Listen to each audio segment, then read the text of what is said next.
اعوذ باللہ من الشیطان الرجیم بسم اللہ الرحمن الرحیم الف لام میم اللہ لا الہ الا هو الحی القیوم، اللہ تعالیٰ کے سوا کوئی معبود نہیں، کوئی عبادت کے لائق نہیں۔ الحی وہی زندہ ہے، القیوم وہی قائم رہنے والا ہے، وہی تھامنے والا ہے۔ نزل علیک الکتاب بالحق، اس اللہ نے اتاری آپ کے اوپر کتاب بالحق، حق کے ساتھ، اور مصدقاً وہ ایسی کتاب ہے جو تصدیق کرنے والی ہے لما بین یدیہ، ان کتابوں کی جو اس سے پہلے گزری ہیں۔ وانزل التوراۃ والانجیل، اور اللہ نے اتاری ہے تورات اور انجیل، من قبل ھدی للناس، اس کتاب سے پہلے لوگوں کی ہدایت کے لیے۔ وانزل الفرقان، اور اس نے فرقان نازل کیا یعنی قرآن مجید، فیصلہ کرنے والی کتاب۔ ان الذین کفروا، بے شک وہ لوگ جنہوں نے کفر کیا بآیات اللہ، اللہ کی آیتوں کے ساتھ، اللہ کی آیتوں کا انکار کیا، لہم عذاب شدید، ان کے لیے سخت عذاب۔ واللہ عزیز ذو انتقام، اللہ تعالی غلبے والے ہیں اور انتقام والے۔ ان اللہ لا یخفی، بے شک اللہ تعالیٰ کے نہیں مخفی ہے، علیہ اس اللہ پر، شیء کچھ بھی، کوئی چیز بھی، فی الارض ولا فی السماء، نہ زمین میں اور نہ آسمان میں۔ هو الذی، وہ اللہ وہ ذات ہے کہ یصورکم، جس نے تمہارا نقشہ بنایا، تمہاری تصویریں بنائیں، فی الارحام، رحموں کے اندر، ماؤں کے پیٹوں کے اندر، کیف یشاء، جیسے اس نے چاہا۔ لا الہ الا ہو، اس کے سوا کوئی معبود نہیں۔ العزیز الحکیم، وہ زبردست ہے، قدرت کا مالک ہے اور حکمت والا ہے۔ سورہ آل عمران کی 1، 2، 3، 4، 5 اور 6 آیتیں آج کی درس میں تلاوت ہوئی ہیں۔ الحمدللہ ہمارا سورہ بقرہ کی تفسیر ختم ہو چکی ہے، سورہ بقرہ مکمل ہو چکی ہے۔ اس 1.25 سال کے اندر سورہ بقرہ کی تفسیر ہماری مکمل ہوئی ہے، اور تقریباً 200 کے قریب درس جو ہیں وہ سورہ بقرہ کے ریکارڈ ہو چکے ہیں، آگے کئی لوگوں نے سنے ہیں، محفوظ ہیں۔ اور یہ ساری تفسیر جو سورہ بقرہ میں گزری ہے، یہ قرآن مجید کی وہ تفسیر ہے، وہ احکامات ہیں، وہ بیانات ہیں جو اللہ کی طرف سے ہمارے اوپر نازل ہوئے۔ اور آج سے ہم سورہ آل عمران شروع کر رہے ہیں۔ سورہ آل عمران کو آل عمران کیوں کہتے ہیں؟ چونکہ اس سورت میں عمران کی اولاد کا ذکر، آل کہتے ہیں اولاد کو، عمران کی اولاد، اس لیے اس کا نام آل عمران ہے۔ عمران کا گھرانہ، عمران کی اولاد۔ یہ بالکل اسی طرح ہے جس طرح پہلی سورت جو ابھی گزری ہے بقرہ، اس میں گائے کا تذکرہ تھا، وہ بنی اسرائیل کی گائے کہ مقتول، اللہ نے فرمایا کہ قاتل جو تمہیں معلوم نہیں ہو رہا تو تم ایک گائے ذبح کرو، اس کا گوشت مقتول کے ساتھ لگاؤ گے تو مقتول خود بتائے گا، کھڑا ہو جائے گا اور زندہ ہو کے اللہ کے حکم سے بتائے گا کہ میرا قتل کرنے والا کون ہے، قاتل کا پتہ بتائے گا۔ اب انہوں نے حجتیں شروع کر دی بنی اسرائیل نے کہ وہ گائے کیسی ہو، کہاں سے ملے گی، اس کی صفات کیسی ہوں، تو اللہ نے بھی ان پر مشکلات بڑھا دی۔ تو بہرحال یہ جو گائے کا تفصیلی تذکرہ تھا، اس مناسبت سے اس سورت کا نام سورہ بقرہ رکھا گیا۔ بالکل اسی طرح یہاں چونکہ عمران کی اولاد کا، ان کی آل کا، ان کے قبیلے کا اور ان کے کنبے کا تذکرہ ہے، اس لیے اس سورت کا نام بھی سورہ آل عمران ہے۔ اب اگلی بات سمجھے کہ مفسرین کرام فرماتے ہیں کہ عمران 2 ہیں۔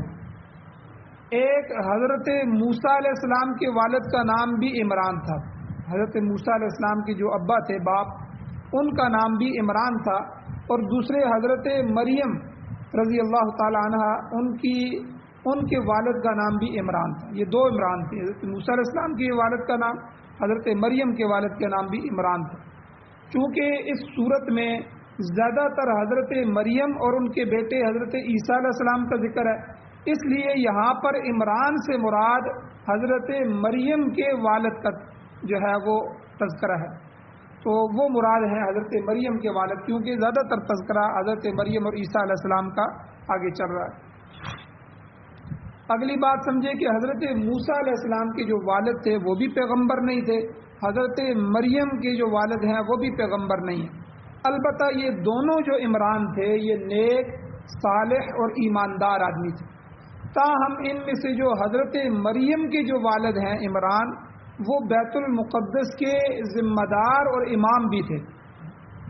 ہاں حضرت مریم کے جو خالو ہیں، تو خالہ کے گھر والے خالو حضرت زکریا علیہ السلام وہ اللہ کے نبی تھے، تو یہ تھوڑا سا آل عمران کا جو تعارف ہے شروع میں ضروری ہے کہ یہ عمران کون ہے اور حضرت مریم کا ان کے ساتھ رشتہ کیا ہے اور یہ کس عمران کی آل کا تذکرہ اس میں کیا گیا۔ سورہ بقرہ کی طرح سورہ آل عمران بھی لمبی صورتوں میں شامل ہے۔ ابھی سورہ بقرہ کی آپ نے 286 کے قریب آیات کا درس سنا، 286 آخری، تو اس صورت میں بھی جو ہے اس کی سورہ آل عمران کی 200 آیات ہیں، 200 آیات سورہ بقرہ سے چھوٹی ہے لیکن لمبی صورتوں میں شمار ہوتی ہے، اور اس کے 20 رکوع ہیں، اور علماء نے اس کے کلمات اور اس کے حروف بھی شمار کیے ہیں، ہر صورت کے اتنی محنت کی ہے، تو تقریباً 3542 کلمات ہیں سورہ آل عمران میں، 3542 کلمات اور 15336 حروف پر یہ صورت مشتمل ہے۔ یہ تو صورت کا ابتدائی تعارف ہے جو ہو گیا۔ اب اگلی بات کہ یہ صورت کب نازل ہوئی، یاد رکھیں قرآن مجید کی صورتوں کو شروع کیا جائے گا اس میں یہ بات بھی ہوگی یہ صورت مکی ہے یا مدنی ہے، ہجرت سے پہلے نازل ہوئی، ہجرت کے بعد نازل ہوئی، اس کا موقع کون سا ہے، تو یہ بھی صورت کی تفصیلات میں شامل ہے۔ تو یہ صورت مدنی ہے کیونکہ ہجرت کے بعد نازل ہوئی ہے، اور ہجرت سے پہلے نازل ہونے والی صورتوں کو مکی صورتیں کہتے ہیں، اور ہجرت کے بعد نازل ہونے والی صورتوں کو مدنی صورتیں کہتے ہیں، تو یہ بھی مدنی صورت ہے۔ اس صورت میں نجران کے اس عیسائی وفد کا ذکر ہے جو حضور علیہ الصلوۃ والسلام سے باس و مباحثہ کرنے کے لیے فتح مکہ سے اگلے سال یعنی 9 ہجری میں مدینے میں آیا تھا، لہذا اس صورت کا زمانہ نزول جو ہے یہ 9 ہجری بنتا ہے۔ یہ تو ایک مفسرین کی رائے ہے۔ دوسرا گروہ جو ہے مفسرین فرماتے ہیں کہ اس میں جنگ بدر کا بھی ذکر ہے اور جنگ احد کا بھی ذکر ہے، تو اس لیے بعض مفسرین فرماتے ہیں کہ اس کا زمانہ نزول 4 ہجری سے شروع ہوتا ہے اور 9 ہجری ہے۔ اس لیے یاد رکھیں یہ جو صورتیں ہیں یہ یکدم پوری صورتیں نازل نہیں ہوئیں، بلکہ کچھ آیات اس کی آ جاتی، کچھ دوسری صورتوں کی آتی، پھر اللہ جو ہے وحی کے ذریعے حضور علیہ السلام کو بتا دیتے کہ آپ نے ان آیات کو فلاں صورت کا حصہ بنانا ہے، ان آیتوں سے پہلے لکھنا ہے، ان آیتوں کے بعد لکھنا ہے، تو پھر حضور اسی طرح کاتب کو صحابی کو فرما دیتے اور وہ اسی طرح اس صورت کے درمیان اس کو لکھ دیتے، تو اس طرح صورتیں نازل ہوئی ہیں۔ تو اس لیے دوسرے مفسرین فرماتے ہیں کہ 4 ہجری سے یہ نازل ہونا شروع ہوئی اور 9 ہجری تک جو ہے یہ مختلف حالات میں مختلف اوقات میں جو ہے یہ نازل ہوتی رہی، تو بعض آیات اس کی 9 ہجری سے پہلے بھی نازل ہوئی ہیں، تو اور بعض اسی سال 9 ہجری میں نازل ہوئی ہیں۔ تاہم یہ بات مکمل ہے کہ اس صورت کا زیادہ تر حصہ فتح مکہ کے بعد 9 ہجری میں نازل ہوا۔ تفسیر تنویر ہے جو حضرت عبداللہ ابن عباس رضی اللہ تعالیٰ عنہ کی طرف منسوب ہے، جسے امام فیروز آبادی نے مرتب کیا ہے، اس کے مطابق سورہ آل عمران کا نزول سورہ انفال کے بعد ہوا ہے۔ اچھا ایک بات اور سمجھے کہ اس صورت کا مرکزی مضمون کیا ہے۔ ہر صورت کا ایک مضمون ہوتا ہے جس پر زیادہ زور دیا جاتا ہے، اس کا مرکزی مضمون کیا ہے۔ سورہ انفال جو ہے، سورہ انفال میں بدر وغیرہ کے واقعات مذکور ہیں، غزوہ بدر، اور جیسا کہ عرض کیا گیا تھا کہ سورہ بقرہ جو گزری ہے اس کا خاص مضمون تھا یہودیوں کی اصلاح، ٹھیک ہے، یہودیوں کو درست کیا جائے، ان کی اصلاح کی جائے، اور اس کے ساتھ ساتھ اہل ایمان کے لیے جو ضروری احکام تھے وہ بھی اللہ نے بیان فرمائے تاکہ تقوی جو ہے حاصل ہو جائے، مقصد پورا ہو جائے۔ اور اس کے علاوہ سورہ بقرہ میں نظام خلافت کبریٰ کا مفصل بیان ہے کہ خلافت کے کیا اصول ہیں، خلافت کیسے ہونی چاہیے۔ یعنی کیا مطلب، سورہ بقرہ میں اصل چیز پہلی جو پونا سپارہ ہے سورہ بقرہ کا، وہ سارا بنی اسرائیل یہودیوں کی اصلاح میں ہے۔ اور اسی طرح اس صورت میں سورہ آل عمران میں زیادہ تر نصارہ یعنی عیسائیوں کو درست کیا گیا، ان کی اصلاح کی گئی، اور اہل ایمان کے لیے بھی ساتھ ساتھ ضمناً جو ہے وہ ضروری احکام بیان کیے گئے۔ چنانچہ مفسرین فرماتے ہیں کہ اس سورت کی جو ابتدائی 83 آیات ہیں، اس سورہ آل عمران کی 83، 80 اور 3 83 آیتوں میں عیسائیوں کے جو باطل عقیدے تھے ان کا رد ہے، اور ضمناً جو ہے بہت سی دوسری باتیں بھی بیان ہوئی ہیں۔ توحید کا مسئلہ بیان ہوا، اس کے عقلی اور نقلی دلائل اللہ نے پیش فرمائے۔ اس کے علاوہ قرآن پاک کی حقانیت، قرآن کی صداقت کا تذکرہ اللہ نے بیان فرمایا، اور پہلی صورت میں سورہ بقرہ میں جو بعض باتیں اجمالاً جو ہے مختصراً بیان کی گئی تھیں، ذکر کی گئی تھیں، ان کا تفصیلی ذکر اس میں آتا ہے۔ جیسے وہاں شہداء کا ذکر تھا سورہ بقرہ میں، لیکن اجمالی ذکر تھا، یہاں تفصیل کے ساتھ شہید اور شہداء کا تذکرہ ہوگا۔ اور وہاں سورہ بقرہ میں رسولوں کا ذکر اجمالی تھا، یعنی مختصراً تھا، اب تفصیل کے ساتھ آئے گا۔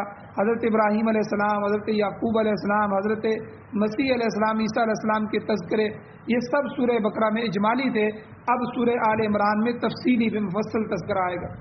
اسی طرح سورہ بقرہ کے آخر میں اللہ نے ایمانیات کا تذکرہ فرمایا، آمن الرسول بما انزل الیہ من ربہ والمؤمنون کل آمن باللہ وملائکتہ وکتبہ ورسلہ، یہ ایمانیات کا تذکرہ اللہ نے آخر میں فرمایا۔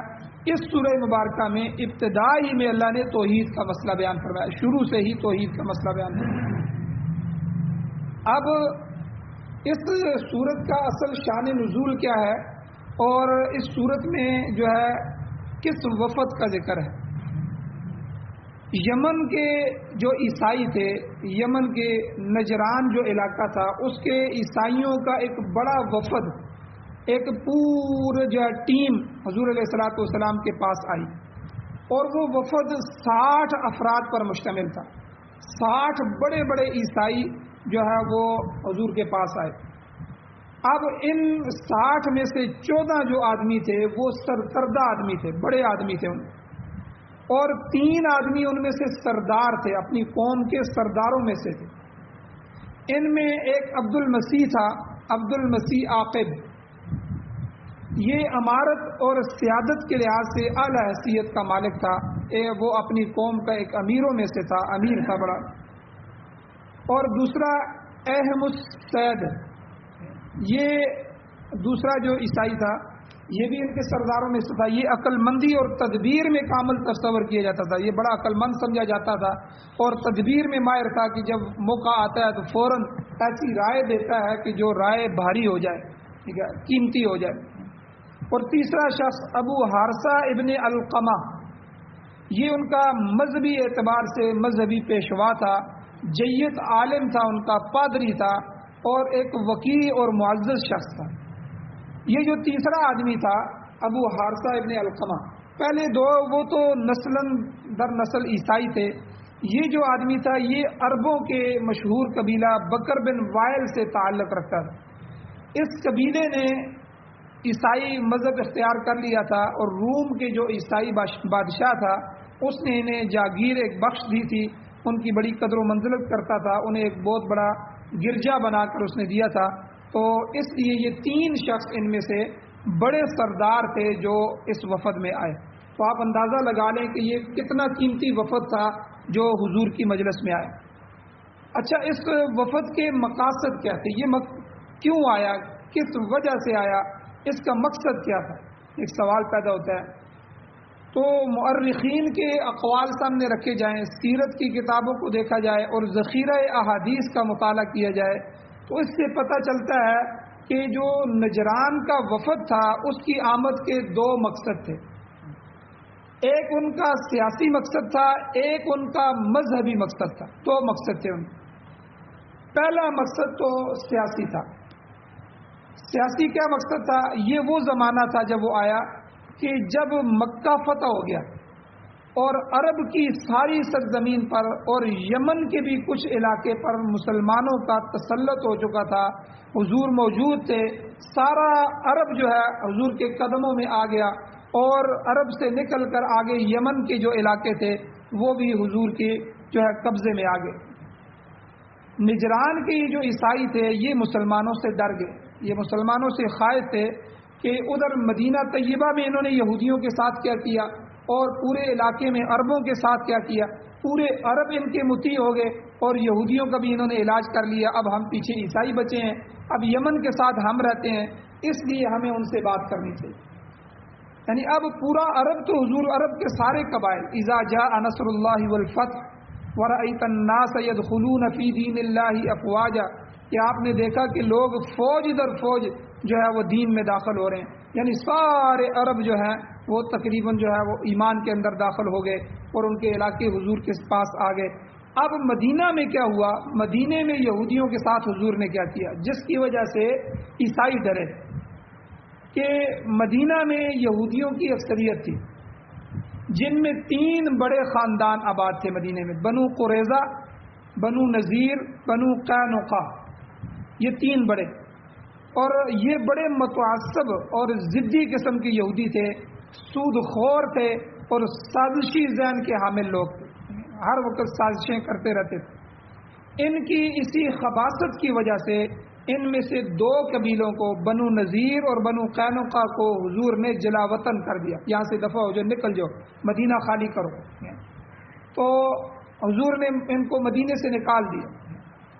اور تیسرا قبیلہ بنو قریظہ جو تھا، انہوں نے جنگ خندق میں، چونکہ یہ مدینہ کے اندر رہتا تھا، ان کا معاہدہ تھا حضور کے ساتھ. حضور نے ان سے معاہدہ کیا تھا کہ آپ نے ہمارے خلاف نہیں لڑنا، ہم نے آپ کے خلاف نہیں لڑنا، ٹھیک ہے، اور آپ نے ہمارے دشمن کا ساتھ نہیں دینا، ہم تمہارے دشمن کا ساتھ نہیں دیں گے، امن کے ساتھ مدینے میں رہیں گے. تو اب جب غزوہ خندق ہوا، خندق میں سارے کے سارے عرب اکٹھے ہو کے حضور پر حملہ کیا. حضور نے وہاں دفاع تو کر لیا، لیکن یہ اصل سازش انہی یہودیوں کی تھی. یہ جو بنو قریظہ تھا، یہ قبیلہ، اس قبیلے کی سازش تھی. جب حضور غزوہ خندق سے واپس آئے، ہتھیار اتارنے ہی لگے تھے، حضرت جبرائیل آ گئے، فرمایا حضور آپ ہتھیار نہ اتاریں. فرشتوں نے ابھی ہتھیار نہیں اتارے، بنو قریظہ نے بدعہدی کی تھی، آپ وہاں پہنچے، ان کا فیصلہ فرمائیں. اب جب مسلمانوں نے بنو قریظہ کو گھیر لیا اور جو انہوں نے غداری کی تھی اس کی سزا دینی تھی، اب جب ان کا مسئلہ پیش آیا تو حضور نے انہی کو کہا کہ جو سزا تم اپنے لیے تجویز کرو گے وہ سزا ہم تمہیں دیں گے.